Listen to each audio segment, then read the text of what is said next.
It's your host, Dr. Morgan. Welcome to a very special episode of the Let's Get Vulnerable podcast. Holy cow, I've been doing some reviews of the latest research. As you all know, I am a nerd. I'm a proud nerd. Where are my proud nerds at? I love to read. I love research. I love reading attachment theory research. That's my favorite thing. And I have been reading some articles about all the things that your attachment style impacts. I just started asking myself, I wonder what happens with quality of life, marital satisfaction, ability to overcome challenges and resilience. I just wanted to start understanding the relationship of your attachment style and how it impacts all these other areas of life. Was even looking into work satisfaction, career satisfaction. So I took the most important findings from this research and I'm going to put it into this episode. So you don't want to miss this. We're going to look at attachment style and marital satisfaction. We'll look at it in a few other ways as well. One thing I just want you to realize, like, I feel like I have to say this. I know you've heard me say it before, but I'm going to say it again. Your attachment style is not set in stone. The old research on attachment theory would say whatever your attachment style is, that's what it's going to be. And I have so much evidence contrary to that. The more and more work I do, the more and more clients we help, I need you to get that you can always move towards a secure attachment style. You always have the ability to do that healing work, to become securely attached. And I base all my work on that. I am living, breathing proof of that as someone who experienced disorganized attachment. And now I show up in a securely attached place the majority of the time. I have an incredible, healthy relationship. And not only that, I'm securely attached in all the other areas of life. So I just need you to know that your attachment style is not set in stone. Okay. I need to give you that hope. And speaking of that, you've probably heard me mention this. I'm going to mention it again. I am hosting a live event. It is a 3-day challenge. I only do this once a year. It is called Move to Secure Attachment 3-day challenge. And I'm going to be giving you live coaching. It's absolutely free. You have no excuses not to come. We are already over 65% full as I'm recording this. So it's probably even more now. And we do have to cap it because it's going to be live on Zoom and we only have a certain number of spots. So if you're interested in becoming securely attached, if you know you need support, this challenge is a wonderful place to start. You're going to get so much value out of it. You're going to learn a lot about yourself, about your attachment style. I don't want you to miss it. I'll put the link in the show notes. So register. This is one of the last days to register. We start on the 20th. So this is one of your last opportunities. Don't miss it. Okay, now to the juicy research, y'all. I am so excited about this. Okay, I actually wanted to read you this definition of what your attachment style is because I just love this definition. I found this in one of the articles. And I really like the wording. So I'm going to share with you this definition first. Okay.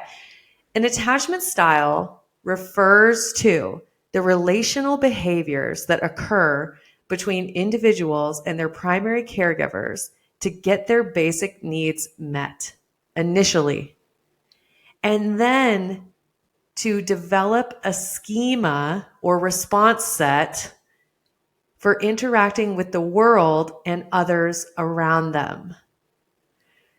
So even in that definition, we go, okay, so initially from birth, we realize that our attachment style is formed out of getting our basic needs met, which, by the way, includes connection. Connection is a basic human need. It is a relational need. We need to connect as humans. It's not just food and water and shelter. It's also connection, right? So that's where it starts out initially.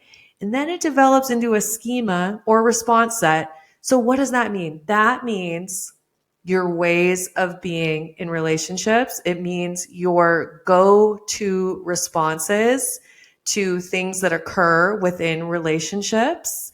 I like to think of it as your relationship tool belt, right? Like you've got your tool belt, and some of you, we only have like a hammer. That's how we know how to respond. So your schema or your response set for interacting with the world and others. Isn't that fascinating? It's not just relationships. It's our interactions with the world and what we believe about the world. And I'm going to continue now with this definition because this is fascinating to me. So it goes on to say, the development of attachment styles has been described as a womb for the psychological birth of the infant, and it's necessary for the health of a child. It goes on, it says, in fact, attachment is considered a system referring to the innate human ability to establish significant emotional and strong relationships with one's caregivers. The relationship is established between the child and the mother or primary caregiver who regularly and truly interacts with him or her with the aim to achieve a sense of security and support with an attachment figure. Mary Ainsworth and her associates experimentally defined subgroupings of attachment relationships. And the ones that they listed here are anxious, avoidant, secure, and preoccupied, aka disorganized, leading to 4 attachment styles. Whoa, you all know this. Like everything I just said is stuff we've already talked about on the podcast. But maybe some of you are new to the show or you just haven't thought about attachment theory for a while. And I hope that definition really landed with you. I know it does for me, right? That we're developing this in childhood. And the aim is to achieve a sense of security and support with an attachment figure. And what we realize is so many of us developed unhelpful ways of being or unhelpful response sets in order to develop connection with a caregiver, because you don't have a choice. Okay, I don't know about you, but we're not in diapers able to articulate that we don't like the way that our needs are getting met. You don't have a choice there. Your parent is your parent. So you have to develop ways of being that allow you to be connected to your parent, right? So moving on. Now that we have that working definition of attachment theory, we've kind of reviewed it. I already want you thinking about, well, how does my attachment style impact my overall happiness? How does it impact my work? How does it impact all areas of life? And we're going to get into it based on research. So the first research I want to talk to you about is looking at the relationship between attachment style and marital satisfaction. Okay. Here's what we know. I'm going to read this to you. Ratings of secure attachment are significantly and positively correlated with higher levels of marital satisfaction, whereas avoidant and anxious attachment have significant inverse relations with marital satisfaction. Okay, so we know that secure attachment is associated with higher levels of marital satisfaction. And then we know that anxious and avoidant attachment styles are associated with lower levels of marital satisfaction. And these findings are consistent with many other findings. And now here's where this study gets pretty juicy. So think about this. It's talking about psychological distress and marital satisfaction and attachment style. Here's what we know. With secure attachment, having psychological distress, which let's just talk about, what is psychological distress? That could be a move across the country. That could be job loss. That could be losing a parent. That could be challenges that come up at work, right? Like psychological distress, going through difficult times, which, okay, if you're on planet Earth and you are a human, you are going to go through difficult times while you're in a relationship, right? Like in a marriage. That's just part of what it is to be human. Guess what they found? Secure attachment was a protective factor when there was psychological distress in a marriage. So, with secure attachment, psychological distress had way less impact on marital satisfaction.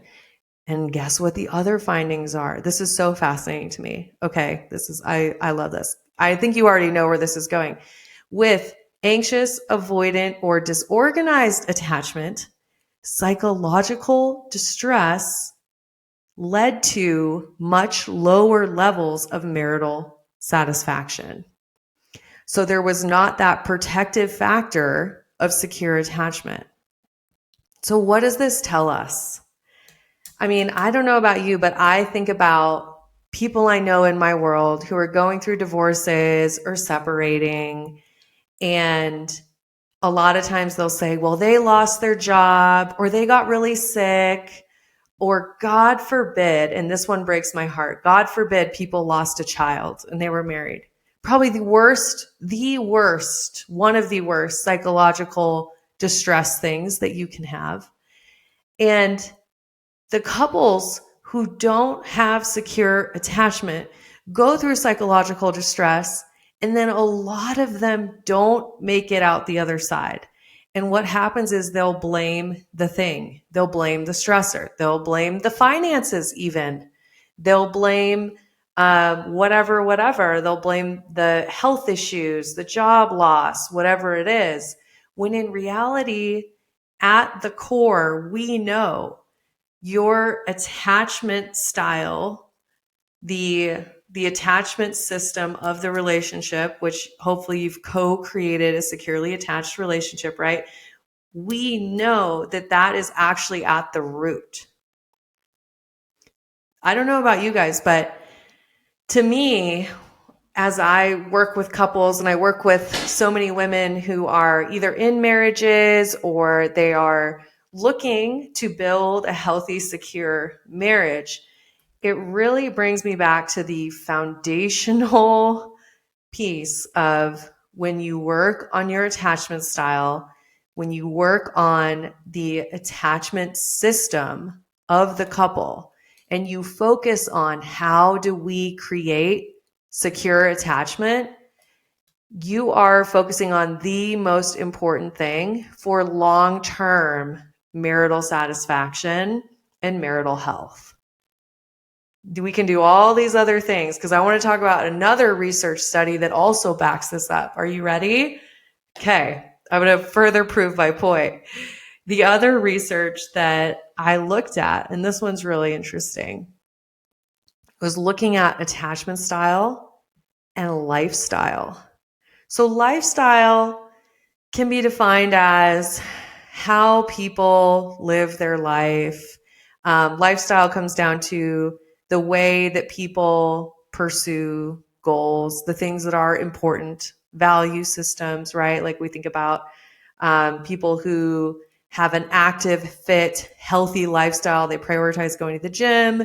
People who have a very, this relates to finances. Maybe you have a very luxurious lifestyle, you're bougie. So lifestyle is that, how you live your life, how you go after goals, where your values and your priorities are, okay? And I think as a society, we tend to equate a lot of relationship satisfaction with lifestyle factors. We're looking at lifestyle factors and we think, oh, I just want someone who has a lifestyle like me. Well, let's look at what the research says about marital satisfaction when it comes to lifestyle versus attachment style. Okay. So I get so excited about this. Here's the results. The results showed that the early relationship within the family environment supports a certain attachment style, and the effects of insecure styles affect the relationship of the couple in adulthood. And the effect of the individual's attachment styles was found to be far greater than that of lifestyle. So once again, attachment style is at the root of overall interpersonal relationship health and satisfaction. And if you looked at the details of this study, you would see that lifestyle was actually almost statistically insignificant, meaning that it was barely shown to have any influence, whereas attachment style made up for a large percentage of the variance in the findings. So all of this to say, your attachment style has a huge impact on your relationship health. And if you're anything like me 10 years ago, that can feel kind of overwhelming. Like younger Morgan hearing that would be like, oh shit, what do I have to do? Like, is there any hope? I feel kind of hopeless about this. How do I change my attachment style? But obviously, Dr. Morgan today, I want you to take this information and I actually want you to feel empowered, because you need to know that you can always learn to spend more and more time in secure attachment. And I was talking with one of my clients the other day about this, and she was like, is there any hope for me? Someone who's had disorganized attachment her entire life, and she's in her 40s. She's like, is there any hope for me? And I get to confidently say, yes, there is. Because I've seen it hundreds of times now, where no matter what your past is, no matter what your current attachment style is, you can move towards secure attachment. And the way I explained it to her was that there's all this rewiring we have to do in the brain, right? Like right now, your current attachment style, that is like your brain's go-to neural pathways, your go-to responses to relationship triggers or things that happen in relationships.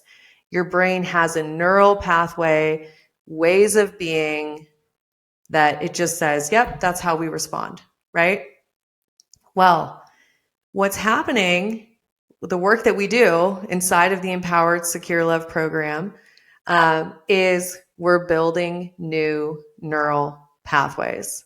I kind of think of it this way, okay? Like you have the highway here near me, it's Highway 90 or Interstate 90, and you have it and you can go 80 miles an hour.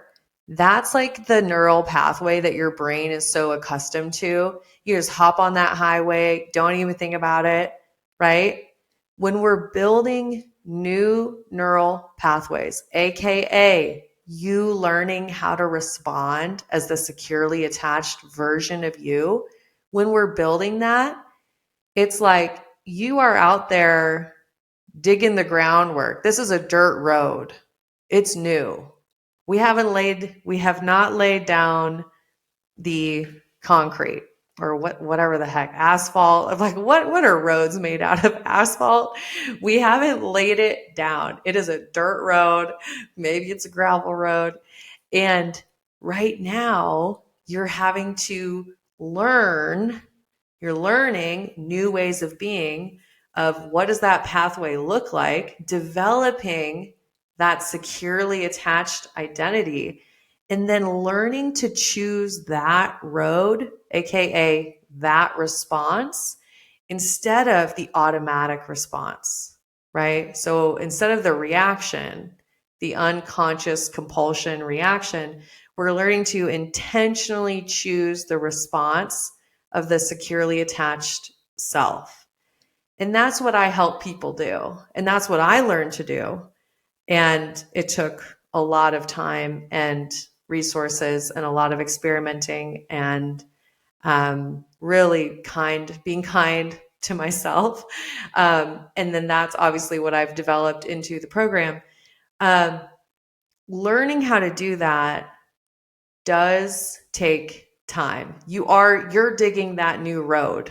And it's really helpful when you have a framework and you have a proven framework. And it's really helpful when you're not doing it alone, honestly. Um, but here's what I want you to know. Another pro tip. At first, that road is bumpy, right? Like it's new, it doesn't feel great. And maybe at first you're just spending 30 minutes a day as the securely attached version of you. Maybe 1 out of 15 times you respond in a securely attached way. And that's all that's happening at first. And during that time, it'd be easy to beat yourself up. It'd be easy to go, oh my gosh, I can't believe I still am anxious about XYZ, right? The goal is to have compassion. And then slowly over time, you are spending more and more time as the securely attached version of you. So maybe you get up to 2 hours a day, then it's 3, then it's 5. And then over time, especially and this is psychology of learning, right? Especially as you get more and more rewards for the securely attached way of being. So you feel good in relationships, people hear you, you get your needs met, you're getting more and more rewards over time. Guess what? That neural pathway gets stronger. That starts to become the road that your brain chooses when faced with relationship triggers, right? So over time, it just becomes easier and easier, and you can choose the securely attached you. And where does it all start? Because some of you are like, where does this all start? Well, first off, you should just come to the challenge because we're going to go into this deeper, but it starts with awareness. And for those of you, if you're new to attachment theory, you might like my book, Love Magnet, and you also might like the attachment style quiz where we'll tell you what percentage of each attachment style that you have. And that's in my Instagram bio, in my links there. There's an attachment style quiz. So it starts with the awareness. What is your attachment style? Where did it come from? Like that is point A. We have to start there. And then when we have awareness, when we see the patterns, then we can have compassion. Then we can release old ways of being. Then we can learn a new way of being. I think sometimes people are like, oh, just give me all the affirmations or let me just understand secure attachment and I'm just going to go do it. We have to really clear the old pathway first. We have to learn why that neural pathway is not serving us. And we have to have compassion for it and forgiveness for showing up that way before we can choose a new pathway, a new response. So that's why understanding, compassion, release the old ways of being, and then we're rewiring your brain with new ways of being. Okay. So I hope this episode was really helpful to you. I hope you enjoyed the research and my expertise on how we move you to secure attachment. I hope that was enjoyable. I appreciate you for being part of this community, for being one of the people that wants to be better. I think people don't realize how rare that is. So I just want you to know you're tuning in, you're listening, your desire to heal, your desire to become securely attached is rare. And not only is it rare, it has the potential to completely change your life, the lives of people around you, and the future generations to come. So by you choosing to do this work, choosing to learn this, desiring to become securely attached, you don't even know how big of an impact that's making and just how brave you are for being willing to explore it and learn and be better and do things differently. So I applaud you. I am always cheering you on. As always, forever and always, as you know, I'm wishing you all high self-worth and great relationships. I'll talk with you soon.